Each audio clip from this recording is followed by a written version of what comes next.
அருமையான கர்த்தருடைய பிள்ளைகளே, இந்த நாள் உங்களுக்கு ஆசீர்வாதமா இருப்பதாக ஒரு அருமையான வேத பகுதியை நான் வாசிக்கிறேன். என்னாகமம் 23ஆம் அதிகாரம் 22வது வசனத்திலே, தேவன் அவர்களை எகிப்திலிருந்து புறப்பட பண்ணினார். காண்டாமிருகத்துக்கு ஒப்பான பெலன் அவர்களுக்கு உண்டு. பிலேயாம் சபிப்பதற்காக அழைக்கப்பட்டிருப்பான். பாலாக் சபிக்க சொல்லுவான். ஆனால் பீலியாமின் வாயினாலே இஸ்ரவேல் ஜனங்களை குறித்து சாட்சி சொல்ல வைக்கிறார். அவர்களுக்கு காண்டாமிருகத்துக்கு ஒப்பான பெலன் இருக்கிறது. தேவன் அவர்களோடு கூட இருக்கிறார்.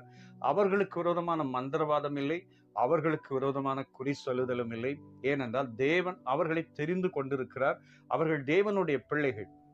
சில நேரங்கள்ல சிலர் சொல்லுவாங்க, பிரதர், நான் வேலை செய்யற இடத்துல நான் செய்யாததை செய்ததாக சொல்லி என் பேரை கெடுத்துட்டாங்க பிரதர், ரொம்ப அவமானமா இருக்கு, வேதனையா இருக்கு பிரதர். என்னுடைய குடும்பத்திலையும் என்னை சுற்றிலுமாய் என்னுடைய வாழ்க்கையில இப்படிப்பட்ட ஒரு சூழ்நிலை வந்து விட்டது.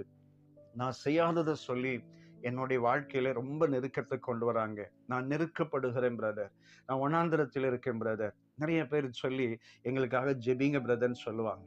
ஒருவேளை நீங்க மிகுந்த வேதனையோடு கண்ணீரோடு இருக்கிறீங்களா? உங்களை குறித்து கர்த்தர் சத்துருக்களிடத்திலே சொல்ல போகிறார். உங்களை குறித்து உங்களை எதிர்க்கிறவர்களிடத்திலே, பொறாமைப்படுகிறவர்களிடத்திலே ஆண்டவர் பேச போகிறார். இது என்னுடைய பிள்ளைகள், இவர்கள் தெரிந்து கொள்ளப்பட்டவர்கள், அவர்கள் மேல ஒரு அபிஷேகம் இருக்கிறது, அவர்களுக்கு ஒரு பலன் இருக்கிறது, அவர்களுக்கு ரட்சிப்பு இருக்கிறது, நித்திய ஜீவன் இருக்கிறது. நான் அவங்க கூட இருக்கிறேன்.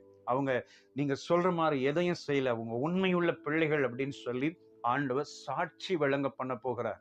இந்த காலை நேரத்திலே இருதயம் நொறுங்கி இருக்கிற சகோதரா சகோதரி, எந்த இடத்துல வைக்கப்பட்டீங்களோ, எந்த இடத்துல சோர்ந்து போனீங்களோ, அதே இடத்துல கர்த்தர் உங்களை உயர்த்துவார்.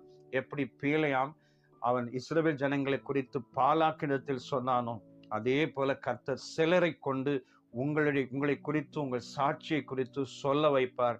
உங்கள் இருதயத்தை சந்தோஷப்படுத்துவார். கலங்காதிருங்கள். இன்னும் அதிகமாய் ஆண்டவரை நெருங்க ஆரம்பியுங்கள். யாரோ சில காரியங்களை உங்களை பற்றி சொன்னதினாலே சோர்ந்து போயிருக்கிறீங்களா? அதை தவிர்த்து வேதத்தை வாசித்து ஜெபிக்க ஆரம்பியுங்கள்.